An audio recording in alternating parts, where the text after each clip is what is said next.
Hello students. जैसा कि आपको पता ही है कि हमारे स्टूडियो में हम आपके लिए कक्षों की रिकॉर्डिंग करते हैं, जिसको हम ऑनलाइन आपके यूट्यूब चैनल पे भी डाल रहे हैं और आपके ग्रुप में भी उसको शेयर कर रहे हैं। आज हम शुरू कर रहे हैं कक्षा 9वीं के लिए विषय गणित विषय का मैथमेटिक्स का जो पहला चैप्टर है, चैप्टर नंबर 1 है संख्या पद्धति, जिसको आप इंग्लिश में नंबर सिस्टम भी कहते हैं। उसके बारे में हम डिस्कस कर रहे हैं। उसको आज हम हल करेंगे, जिसमें जो आपकी एक्सरसाइज 1.1 है, जो आपकी एक्सरसाइज 1.1 है, जो आपकी एक्सरसाइज 1.1 है, प्रश्नावली 1.1 है, उसमें कुछ ऐसी चीजें पूछी गई हैं जो आपकी संख्या जो पद्धति है, जो नंबर सिस्टम का जो बेसिक है, वो बेसिक के अनुसार हमें उसके बारे में पता होना चाहिए। तो सबसे पहले हमें क्या है, पहले हमें पता होना चाहिए कि इंटीजर्स क्या होते हैं। इंटीजर्स, पॉजिटिव इंटीजर्स और नेगेटिव, जिसको हम क्या कहते हैं, हिंदी में हम कहेंगे कि हमें अपने पूर्णांकों का, ये हमारे क्या है, पूर्णांक। हिंदी में हम इसको कहेंगे पूर्णांक इंटीजर्स। पॉजिटिव, इसको हम बोलेंगे पॉजिटिव, जहां इसको हम हिंदी में बोल देंगे धनात्मक पूर्णांक, इसको हम बोलेंगे ऋणात्मक पूर्णांक। सीधे सीधे शब्दों में एक नंबर लाइन सिस्टम जो होता है, जैसे आपने एक्स वाई जेड हम लेते हैं, यहां 0 शुरू होता है, इस तरफ बाई, इस तरफ एक्स, ये एक्स एक्सिस होती है, ये बाई एक्सिस होती है। इस तरफ यहां क्या होता है, ये पॉजिटिव होती है, ये नेगेटिव होती है, इस तरफ ये पॉजिटिव होती है, ये नेगेटिव होती है नंबर लाइन पे। तो जैसे क्या है, 0 से जो इधर वाले जो नंबर होते हैं वो ऋणात्मक होते हैं, नंबर 2, -2, -1, 0 से इस तरफ, और इस तरफ वाले जो होते हैं वो प्लस होते हैं, +1 +2 ऐसे। तो ये नंबर सिस्टम आज हम पढ़ने वाले हैं। पूर्णांकों के बारे में हमें पता करना है कि कौन कौन से पूर्णांक हैं, धनात्मक पूर्णांक क्या है, ऋणात्मक पूर्णांक क्या है। तो आज हम इसके बारे में डिस्कशन करेंगे। एक्सरसाइज 1.1 में जो हमें दिखाया गया है, जो हमसे पूछा गया है, पहले प्रश्न में ही उन्होंने एक सीधा सा हमसे जो उत्तर है वो पूछा है, सीधा प्रश्न पूछा है, जिसमें दिया गया है कि क्या 0 एक परिमेय संख्या है। इसके बाद पूर्णांकों के बाद हमने क्या करना है, परिमेय संख्या के बारे में भी पढ़ना है। परिमेय संख्या जिसको आप इंग्लिश में क्या बोलते हैं, रैशनल नंबर्स। अभी इन रैशनल नंबर्स का पूर्णांकों के साथ क्या संबंध है, और परिमेय संख्या बनती कैसे है, परिमेय संख्या कहते किसे हैं। जो परिमेय संख्या होती है वो क्या होती है, हमेशा P और Q के रूप में होती है। आपने सुना होगा, भिन्न पढ़ी होगी आपने, पिछली कक्षाओं में आपने भिन्न के बारे में पढ़ा होगा। भिन्न, परिमेय संख्या, दो पूर्णांकों का P और Q के रूप में लिखा जाना, जहां दो पूर्णांकों को जब हम P और Q के रूप में लिखते हैं तो वो हमारी परिमेय संख्या होती है। तो पहले प्रश्न में इन्होंने जो पूछा है, कि क्या 0 यानी कि 0 इज अ रैशनल नंबर, क्या 0 एक परिमेय संख्या है, यानी कि परिमेय संख्या। इन्होंने पूछा है सीधे सीधे कि 0 को हम परिमेय संख्या के रूप में कैसे लिख सकते हैं, क्या वो परिमेय संख्या है या नहीं है। तो हम इसको देखना है कि हमने P/Q में 0 को यानी कि 0 को हम इसको कैसे लिख सकते हैं, P/Q के रूप में कैसे लिखेंगे। आपने सुना है P, एक भिन्न में जो होता है, परिमेय संख्या में अंश और हर होता है, न्यूमरेटर और डेनोमिनेटर होता है। इंग्लिश में डेनोमिनेटर और न्यूमरेटर के नाम से जानते हैं, यहां हम अंश और हर के नाम से जानते हैं। साधारण शब्दों में हम इसको P/Q के रूप में लिख सकते हैं, कह सकते हैं, और जहां हिंदी में हम इसको A/B के रूप में बोलते हैं। तो इन्होंने पूछा है कि 0 कब एक परिमेय संख्या होती है, क्या 0 एक परिमेय संख्या है? क्या 0 एक परिमेय संख्या है? यदि है तो वो कैसे है। अब 0 परिमेय संख्या कैसे है। 0 अगर हम किसी भी रूप में P और Q के रूप में जब इसको लिखते हैं, अगर हम 0/1, 0/2, 0/3, 0/4 एज ऑन, जैसे भी हम इसको लिखते हैं, तो ये क्या है, एक परिमेय संख्या मानी जाती है। ये एक परिमेय संख्या मानी जाती है। ये एक परिमेय संख्या के रूप में लिखा जा सकता है। इसका जो आंसर है वो हम निकाल सकते हैं, इसका जो उत्तर है वो हम निकाल सकते हैं। लेकिन यदि ये परिमेय संख्या नहीं है, परिमेय संख्या इसको हम नहीं लिख सकते। कब नहीं लिख सकते शून्य को परिमेय संख्या के रूप में कब नहीं लिख सकते? जब ये क्या है, इसका जो 1/0, 2/0 या 3/0, यानी कि किसी भी संख्या के जब वो अंश के रूप में आती है, 0 अंश के रूप में आती है, डिनोमिनेटर के रूप में आती है, तो तब हमारी क्या होती है, वो परिमेय संख्या होती है। लेकिन जब वो नीचे हर के रूप में आती है, तो वो क्या है, परिमेय संख्या नहीं मानी जाती, उसको हम परिमेय संख्या नहीं कह सकते। तो 0 कब परिमेय संख्या नहीं होती? जबकि इसका जो आंसर है वो अनंत नहीं निकल नहीं सकता, इसका आंसर हो नहीं सकता। तो इसलिए क्या है, ये परिमेय संख्या के रूप में कब नहीं हो सकती? जब ये नीचे अंश के हर के रूप में आती है। लेकिन जब ये अंश के रूप में आती है तो ये एक परिमेय संख्या के रूप में लिखी जा सकती है। इसी एक्सरसाइज में जो दूसरा सम है, पहले सम में तो उन्होंने पूछा कि 0 क्या एक रैशनल नंबर है, तो मैंने आपको बता दिया कि वो कब एक रैशनल नंबर है, जब हम उसको अंश के रूप में, जब हम उसको 0 को दिखाते हैं, अंश के रूप में 0 आती है किसी भी संख्या में, तो वो एक p/q में लिखी जा सकती है, एक परिमेय संख्या हो सकती है। लेकिन जब वो 0 नीचे हो, हर के रूप में हो, तो वो परिमेय संख्या नहीं हो सकती। इसी एक्सरसाइज में जो दूसरा सम पूछा गया है, दूसरे सम में उन्होंने कहा है कि परिमेय संख्या ज्ञात करना, दो संख्याओं के बीच में परिमेय संख्या ज्ञात करना, find the rational number between two numbers. Rational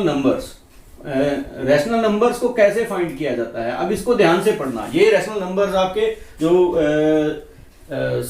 exam आते हैं उसमें यही जो सम है इसको घुमा फिरा करके पूछ लिया जाता है। 2 नंबर का या 3 नंबर का आपका सम आपके एग्जाम में आता है और बहुत ही लाभदायक रहता है अगर आपको ये चीजें बेसिक रूप में पता है। तो कैसे हम रैशनल नंबर परिमेय संख्या ज्ञात करते हैं। सपोज कीजिए कि पहला एग्जाम्पल लेते हैं हम,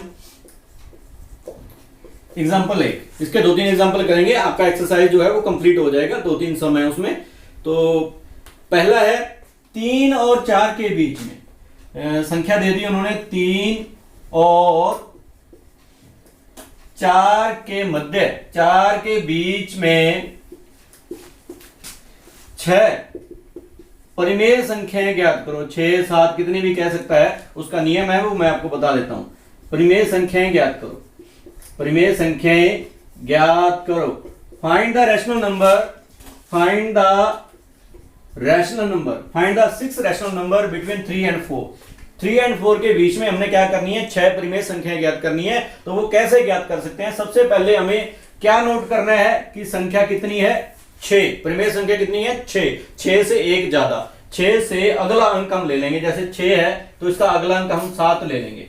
अगला अंक क्या ले लेंगे, 7। अब हम 3 और 4 दोनों को P और Q के रूप में लिखेंगे, P/Q के रूप में लिखेंगे। P हमारा 3 है तो Q हम 1 मान करके चलेंगे।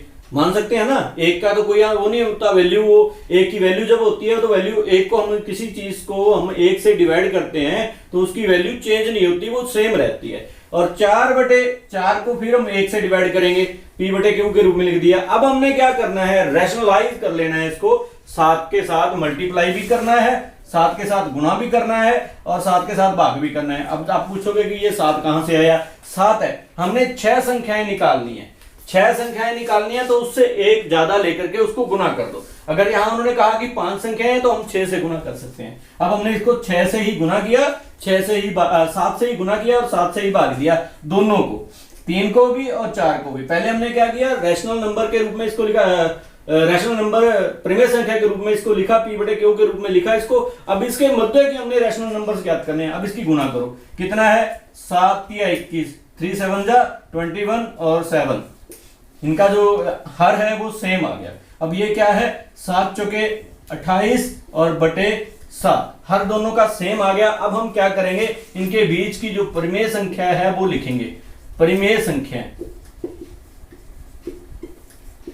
संख्याएं जो हमें चाहिए, जो 6 चाहिए, इसके बीच की लिख लेंगे। किसके बीच की चाहिए, 21/7 और दूसरी है 22/7, 23/7, 24/7, 25/7 और 26/7 और 27/7 और 28/7।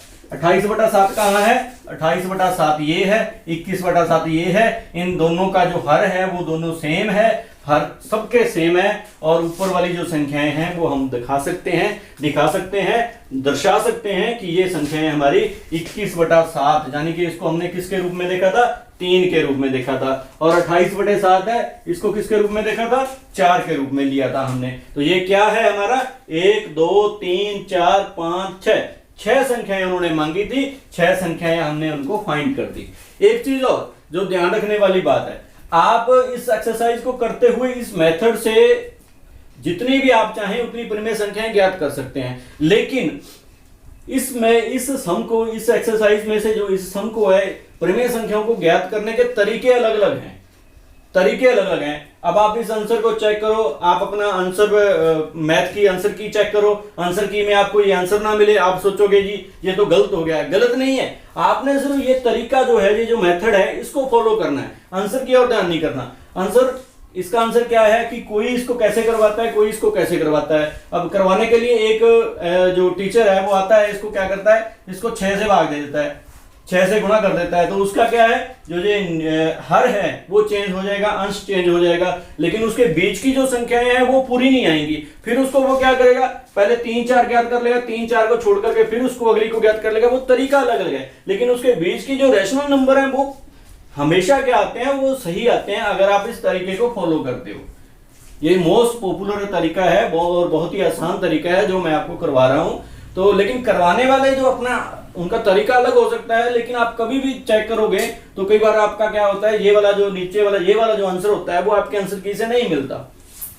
उसका कारण यही है क्योंकि वो तरीका अलग हो सकता है, मेथड अलग हो सकता है। लेकिन अगर आपने परिमेय संख्याएं ज्ञात करनी है तो परिमेय संख्याएं आपको ऐसे निकाल सकते हैं। इस मेथड को, ये आसान तरीका है, याद भी रख सकते हैं और अच्छे से कर भी सकते हैं। इसको अच्छे से समझने के लिए हम कुछ आज एग्जांपल करेंगे, 3-4 एग्जांपल मैं आपको करवाऊंगा पूरी वीडियो में, और लास्ट में जाकर के जो कोई चीज आपको समझ में नहीं आती तो वो आप उसको पॉइंट आउट करके आप ग्रुप में डाल सकते हैं, उसमें कमेंट कर सकते हैं, हमारे चैनल पे कमेंट कर सकते हैं, और उस पर दिए हुए नंबर पे कॉल करके आप पूछ भी सकते हैं।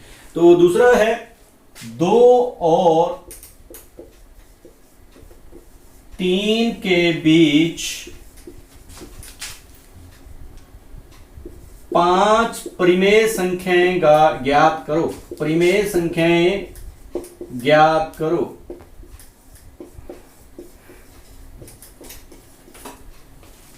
दो और 3 के बीच की 5 परिमेय संख्याएं ज्ञात करनी है। Find the 5 rational number between 2 and 3। 2 और 3 के बीच में 5 परिमेय संख्याएं ज्ञात करनी है। तरीका वही है, 2 और 3 को हमने P/Q के रूप में लिखना है, तो 2/1 और दूसरा है 3/1। अब हमने फाइंड कितनी करनी है, 5 करनी है, तो एक ज्यादा लेकर के हम उसको मल्टीप्लाई भी उतने से कर देंगे और डिवाइड भी उतने से कर देंगे। मल्टीप्लाई भी उतने से कर देंगे, डिवाइड भी उतने कर देंगे। दोनों संख्याओं को 2/1 और 3/1 दोनों को हम उतने से ही मल्टीप्लाई करेंगे, उतने से ही गुना करेंगे, उतने से ही भाग करेंगे। तो ये करने से कितना आ गया, 6 दूनी 12 और 6, और ये क्या है 6 3 18 और 6।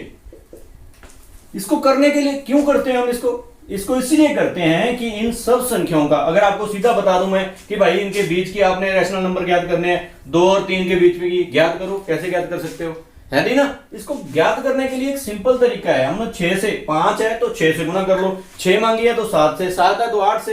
तो ये एक सिंपल मेथड है इसको पूरा करने के लिए। अब हमारे पास क्या है, संख्या क्या है, परिमेय संख्या, रैशनल नंबर। जब हम इसको लिखेंगे, परिमेय संख्या जो हम निकालेंगे तो वो क्या है, इसके मध्य की किसके बीच की, 12/6 और दूसरा है 18/6। तो ये क्या आ गया, 13/6, 14/6, 15/6, 16/6 और 17/6, 17/6। तो ये क्या है, इन सब का क्या है, हर सेम है। इसका जो हर सेम है, लेकिन इनका जो अंश है वो इसका क्या है, रोटेशन में आता है, रेगुलर रोटेशन में आता है, क्रमानुसार आता है। तो ये आपकी 5 जो संख्याएं हैं, 5 जो परिमेय संख्याएं हैं, इनके मध्य की हमने ज्ञात कर ली। 1 2 3 4 5 5 जो रैशनल नंबर हमने ज्ञात करने थे वो हमने ज्ञात कर लिए। ये सबसे सिंपल मेथड है, आसान तरीका है। यहां नंबर कोई भी हो, संख्या कोई भी हो जिसके मध्य आपने निकालनी हो, ये तो P/Q के रूप में नहीं है, लेकिन क्या है, कई बार क्या होता है P और Q के रूप में होती है, P/Q के रूप में हमें सम दिया जाता है, जो हमारी स्टेटमेंट है, स्टेटमेंट में दिया होता है, तो लेकिन उसको हमने कैसे करना है वो भी मैं आपको सिखाता हूँ। मैं एग्जांपल नंबर 3 लेते हैं।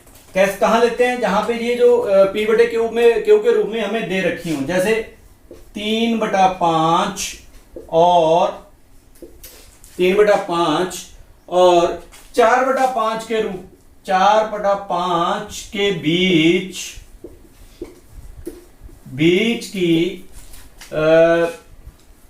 कितने भी लिख लो आप, 5, 6, 7, 8 जितने भी आप चाहते हो, तो मैं आपको लिख रहा हूं कि 4 परिमेय संख्याएं, 4 परिमेय संख्याएं ज्ञात करनी है, 4 परिमेय संख्याएं ज्ञात करनी है। तो क्या करनी है, 4 रैशनल नंबर हमने इसके अंदर क्या करने हैं, फाइंड करने हैं। तो संख्या हमारे पास क्या है, ये ऑलरेडी हमने क्या करना होता है, उसका हर जो है उसको सेम करना होता है, जो उसका हर है उसको सेम करना होता है। ये ऑलरेडी सेम है, हमें कुछ करने की जरूरत नहीं है। हमें कितनी संख्याएं हैं, 4 करनी है। तो ये क्या है, 3/5। हमने उसको 1 लिखते थे ना पहले, वो 1 लिखने की जरूरत नहीं है। अब हमारे पास ऑलरेडी ये सब कुछ दिया हुआ है, पहले से ही हमारे पास दिया हुआ है। अब हमने क्या करनी है, 4 हमने गुणा किससे करनी है, 5 से, और डिवाइड किससे करना है, 5 से। गुणा भी 5 से और डिवाइड भी 5 से। आगे इसको सॉल्व करेंगे तो ये कितना आएगा, 3, 5, 15 और 5, 5, 25। ये कितना आ गया, 4, 5, 20 और 5, 5, 25। इस प्रकार से हम इसकी क्या है, जो परिमेय संख्याएं दे रखी हैं वो परिमेय संख्याएं लिखेंगे, परिमेय संख्याएं निकालेंगे। जो रैशनल नंबर्स हमने कितने फाइंड करने हैं, 4 रैशनल नंबर। किसके बीच में, 15/25 और 20/25, यानी कि 3/5 और 4/5 के बीच में। तो 15/25 और यहाँ है 20/25, 20/25। तो यहाँ एक क्या आ गई, 16/25, दूसरी आ गई 17/25 और तीसरी 18/25 और चौथी आ गई 19/25। किसके मध्य में, इसके और इसके मध्य में, जिसको हमने क्या किया है, 3/5 के रूप में लिखा है। ये हमारा 3/5 के रूप में है, ये हमारा क्या है, 4/5 के रूप में। तरीका वही है, तरीका सेम है, तरीका चेंज नहीं किया हमने, उसी तरीके से हमने इसको निकाला। एक एग्जाम्पल और लेके देखते हैं। एग्जाम्पल नंबर 4 है 2/7, 2/7 एंड 5/7। 2/7 और 5/7 के बीच की हमने कितनी संख्याएं ज्ञात करनी है, 5 संख्याएं, 5 परिमेय संख्याएं ज्ञात करनी है। 5 परिमेय संख्याएं, 5 रैशनल नंबर हमने ज्ञात करने हैं। वही मेथड, 2/7 उसको कितने से गुणा करना है, 5, 5 और 1 6, 6 से गुणा, 6 से भाग। और अगला क्या है, 5/7, इसको भी हमने क्या करना है, 6 से गुणा और 6 से ही भाग करना है। तो ये कितना आ गया हमारा, 6 दूनी 12 और ये कितना आ गया, 7 छिक्के 42, 7 छिक्के 42। ये कितना आ गया, 5 छिक्के 30 और दूसरा क्या है, 7 छिक्के 42। इसका जो हर है वो सेम आ गया। अब हमने 12/42 और दूसरा है 30/42, 30/42। कितनी संख्या मांगी है उन्होंने, 5 मांगी है। और हम कितनी निकाल सकते हैं, जितनी मर्जी, जितनी हमें चाहिए उतनी। अब हम इसको क्या करेंगे, 13/42, 14/42, 15/42, 16/42, 17/42, 17/42 एज ऑन जितने भी हैं 29 तक, 29/42 तक हम इसकी क्या है, परिमेय संख्याएं ज्ञात कर सकते हैं। कितने से, 13/42 से लेकर के 29/42 तक हम इसकी परिमेय संख्याएं ज्ञात कर सकते हैं। उन्होंने मांगी कितनी है, 5 मांगी है। कोई भी 5 उठा के लिख दो, आपका आंसर सही मिलेगा। ठीक है जी। तो ये एक्सरसाइज आपने कंप्लीट करनी है। इसके 4 सम है, पहला मैंने आपको करवा दिया, दूसरा और तीसरा परिमेय संख्या ज्ञात करनी है, चौथा है, चौथे में आपको सही और गलत बताना है।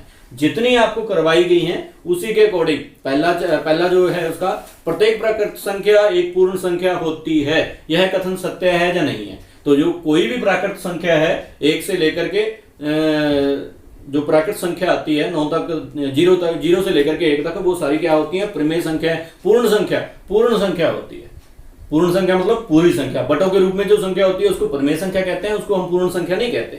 तो उसके बाद है दूसरा है, प्रत्येक पूर्णांक एक पूर्ण संख्या होती है। ये असत्य है, क्योंकि जो पूर्णांक है, पूरा अंक है, वो पूरी संख्या होती है, पूर्ण संख्या होती है, ये कहा नहीं जा सकता। क्योंकि हमारा क्या है, पूर्णांक तो ये भी है, लेकिन वो क्या है, पूर्ण संख्या नहीं हम उसको बोल सकते। जब हम इसको सॉल्व करेंगे तो जो इसका आंसर है वो डेसिमल में आएगा। इसलिए क्या है, ये पूर्ण संख्या नहीं है। पूर्ण संख्या होती है जो डेसिमल में ना हो, पूरी पूरी संख्या हो।